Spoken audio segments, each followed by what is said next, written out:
How would bullet journaling look different for you if you were a student, whether it's high school, college, graduate school, anything in between or above or below? If you wanted to get into bullet journaling, how would that change depending on what you're learning?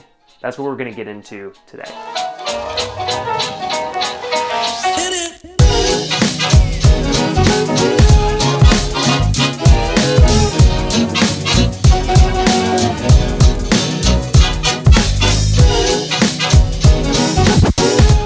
My name is Matt and welcome to another bullet journal productivity video.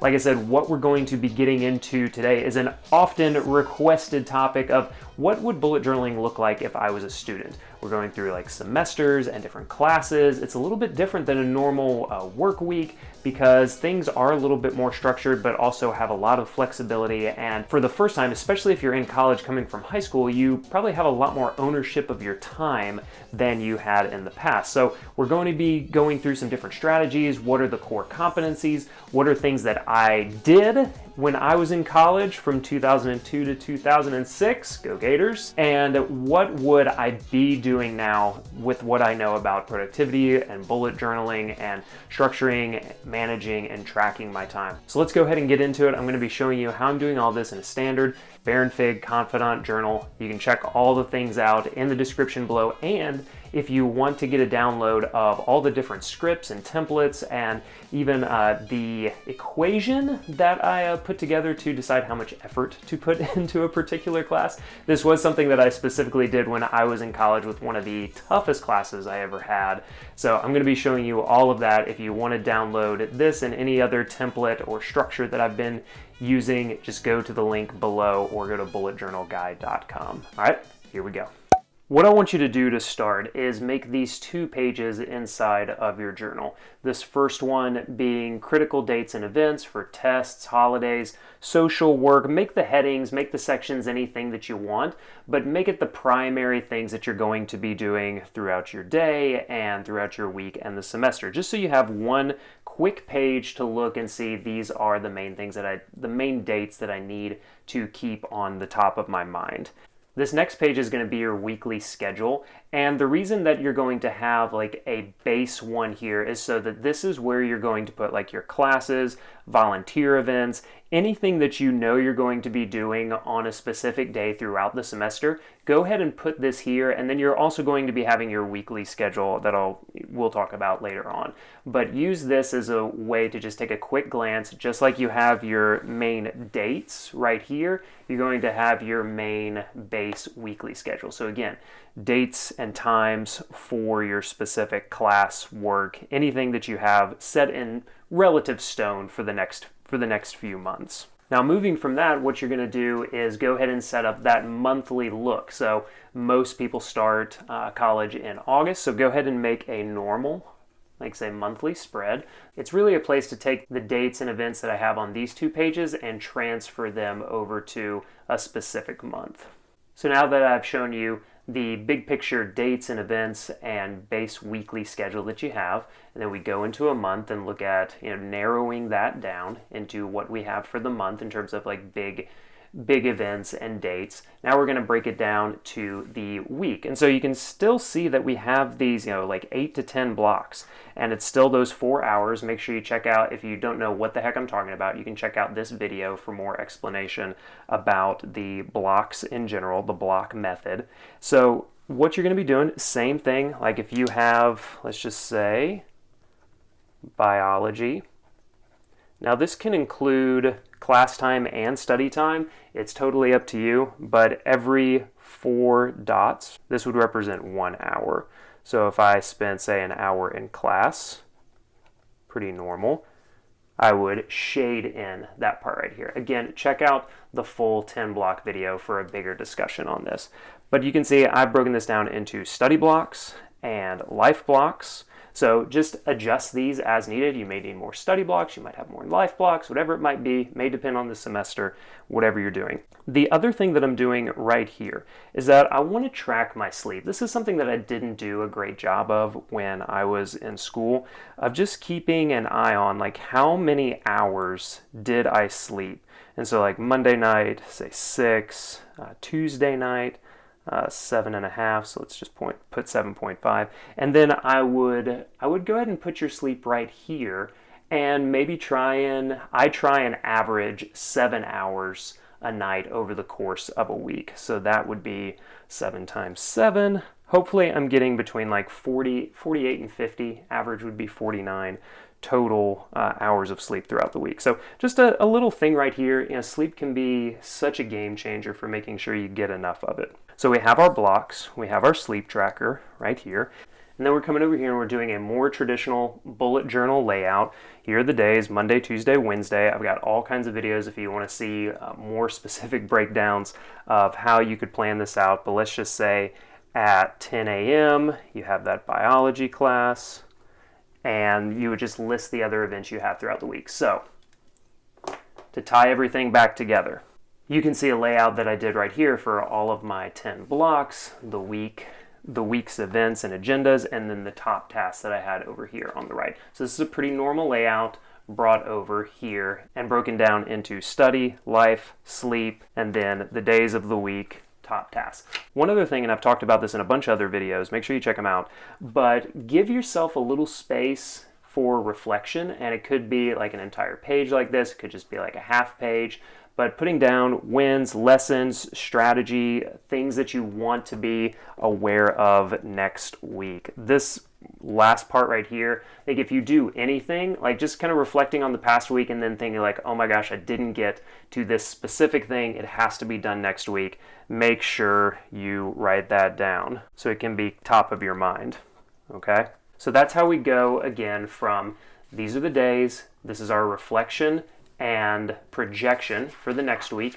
This is how I think about my week. This is how I see what I have coming up for the month. And this is what I have for the big picture for the entire semester on events and then on a weekly schedule. The second part of this that I want to tell you about, you may have noticed right down here that I have this label down here that says the first week of the first phase of the semester. What do I mean by that? So let's take a couple of steps back. I haven't shown you this yet. I didn't do this well enough, mindfully enough when I was in college, but what I would do, most semesters are broken down to about 16 weeks, give or take a couple. And if you think about those in 4 distinct phases, all right, phase 1, 2, 3, and 4, then I would assign, what I would do now is I would kind of give a theme to each of these phases and think about what I want to be doing each week and how I'm thinking about this, each phase overall and how it fits into the semester. So phase 1 is all about like the perception versus reality. So let's say, for example, you come into a class, like I kid you not, I took a class at Florida called Age of the Dinosaurs. And I thought when I took this course, it was going to be really easy, but in fact, it was a pretty hardcore bio course, and I ended up getting a B. And so my perception was watching Jurassic Park, and my reality was all sorts of families and phylums and like Genesis, and I don't even think I'm pronouncing them correctly, which is probably why I got a B. And so that was all about what is my perception of what this is going to be like and what's the reality, and making notes in here and understanding, not just in this little section of your journal, in this wins, lesson, strategy next week. This is where you're putting down the perception versus reality. Phase 2, that second 4 weeks, is implementing the reality, the things that you've understood about your classes, about your professors, about the people that you work with, and adjusting your systems as needed. So again, coming back to this is going to be, if you put some time into this, this is going to be a really important page for you. It is going to make a difference. Phase 3, executing and iterating on the things that you understand are working, maybe making some final tweaks. We'll talk about that in just a second, but definitely executing on the systems and strategies that you've been able to put into place for the first 2 phases. And then finally, phase 4, finishing strong, understanding what you need to get done, and making the semester a success for you. This is going to be really important for you, because if you can think at a high level, at a big picture about what the perception of reality is, perception versus reality is, how you can implement and adjust your systems, execute and iterate on the things that you've been learning, and finishing strong. If you can go through each of these 4 phases and think at a high level about how your semester is going, it's going to make a really big difference. Okay, so for the next piece of this is really kind of focusing, this is taking like a big, this is taking like a big idea and something that, as you can see, is just kind of blank right now, and this is where I made all of my notes. So I'm gonna zoom in here. And this is something that I really thought about a lot, and I started to implement my senior year at Florida. I started to list all the courses. So this might look slightly insane and a little haphazard, but what I'm going to be doing, what I'm doing for the download that I created for you, is I took like this jumbled like mess of notes and organized it much better. So let's come in here, let's look at each piece, and like I said, if you want a clean download and template for this, go ahead and just visit the link that's down in the description. But write down each course that you have, the professor/instructor, any teaching or graduate assistants, friends that you have in there, anyone that's a part of your study group. Just, this is about the people right here. This is about the people. The next thing that I want to tell you about is this idea that I came up in my senior year called the effort rating. And if any part of this is confusing for you, please ask in the comments below. This is one of the first times I've tried to explain this fully, and so I know there are going to be a couple of things that are going to need clarification. Please ask. But this is the basis of the effort rating. How hard will I need to work for the result that I want? And that may sound like kind of a slacker mindset at the beginning, but what it was especially was in relation to this class called financial accounting. Financial accounting is one of those kind of entry-level classes where they actually really try and separate the wheat from the chaff. Like if you can't hack it in financial accounting, you're not going to be able to hack it for the rest of accounting or finance. So the professors make it intentionally hard because they want to make sure that you have what it takes. And I was just taking this actually as a part of my minor in business, but the way that I was thinking about it is like, okay, what's the ratio of the challenge that it presents to me and the maybe inherent talent that I have for understanding the topic. But if the challenge, say on a scale of 8 to 10, was an 8, and the talent that I had for it, like without a ton of work, let's say, like a normal amount of effort, standard, so let's just assume a standard level of effort that I've been used to putting forth, is a 4 for this. And so this ended up being a 2 on the effort rating scale. Let's look at that for just a sec. So a 2 on the effort rating scale is right on top. Like it was one of the most challenging, if not the most challenging class that I took at Florida. And so something like that is a full like 2 points on the scale was maybe way too hard, okay? So it took everything that I had to get a B in this class. And this was as challenging as it could get. The way that I started to think about this though is like maybe the talent I could change and adjust, but it came at a significant cost. So I could apply more work, more hours to studying, but I knew it was going to take away from something else, whether it's studying for other subjects, things that I was doing socially. I worked all through college. And so I started to think to myself like, okay, like maybe my talent is at 4, but if I worked really hard, then I could kind of increase my talent to a 6. That brings it down to a 1.33, which is right in the zone of growth instead of up here in the zone of pain. So financial accounting for me was definitely in the zone of pain for the majority of the course, and it definitely it did take away from other things. There was a class that I probably could have easily, it was more of like a 6 and a 6.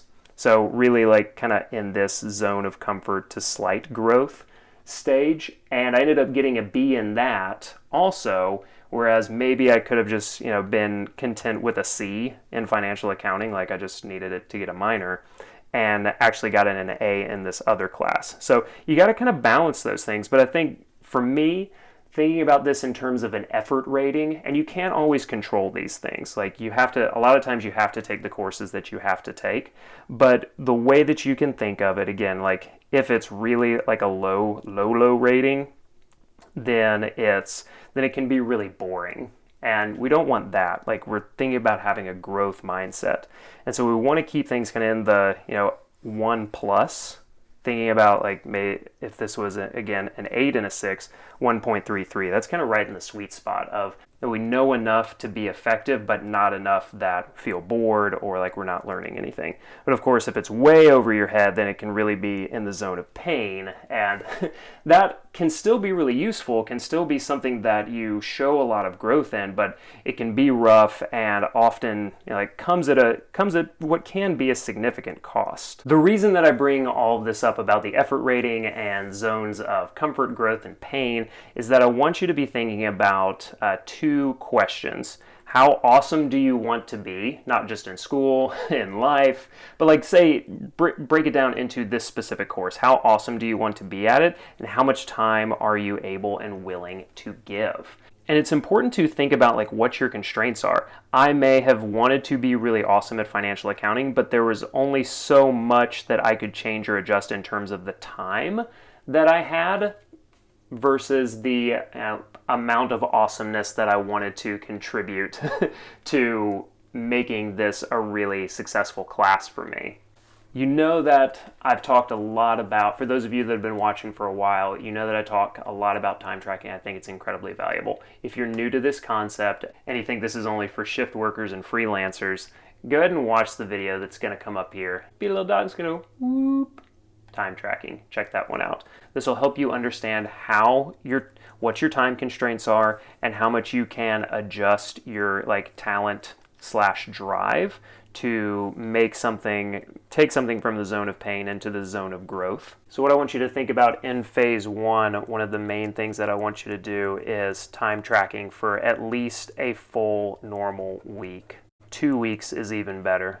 I know this will be really key for you. The reason is that as you start to see like what's my perception of the time that I have available for work and school and everything, and then the reality sets in of this is the amount of time that I've actually been spending on my courses, on my social life, on work, sleep, and health.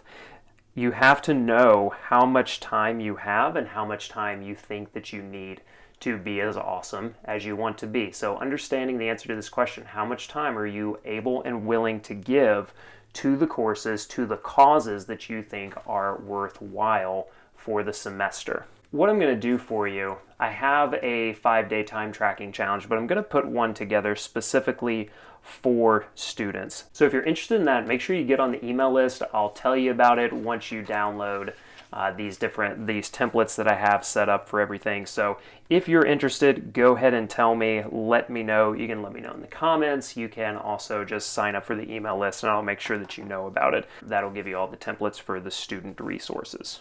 What I want to emphasize to you about the effort rating is it's not something that's supposed to be used for like, which kind of things can I use to figure out like how I can least challenge myself. It's more meant to think about like, okay, where am I really being challenged? Should I readjust some of my other time in order to give this particularly challenging course or project the time it deserves to make it as awesome as I want to?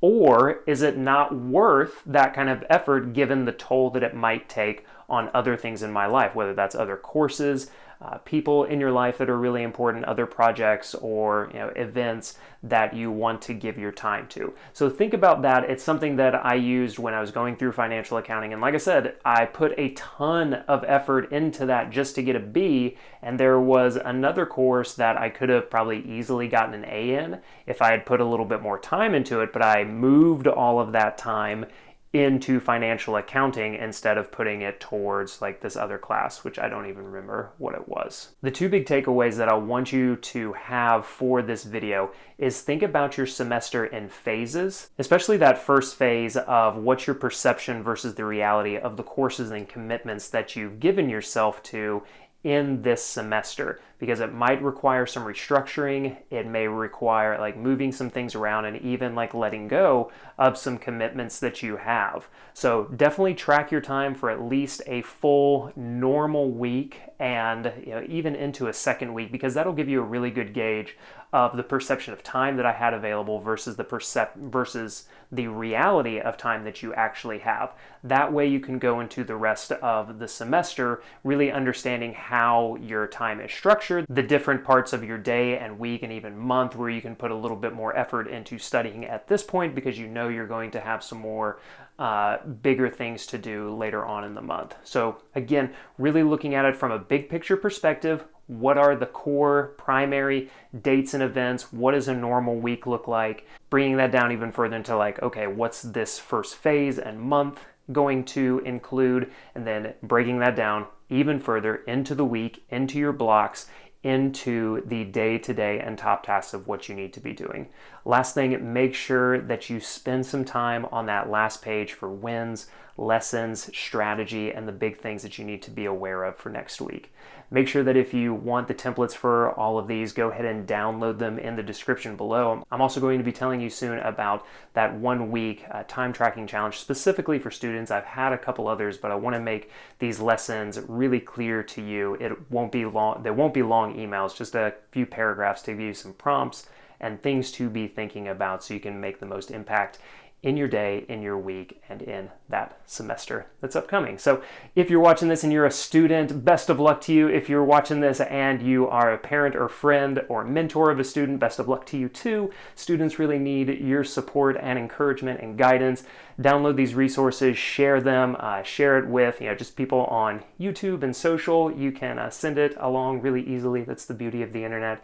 And if you have any questions about any of this, make sure that you ask them in the comments below. I know especially for the effort rating, there might be some confusion around that. And so please ask, and I'd love to clarify anything that you have. All right.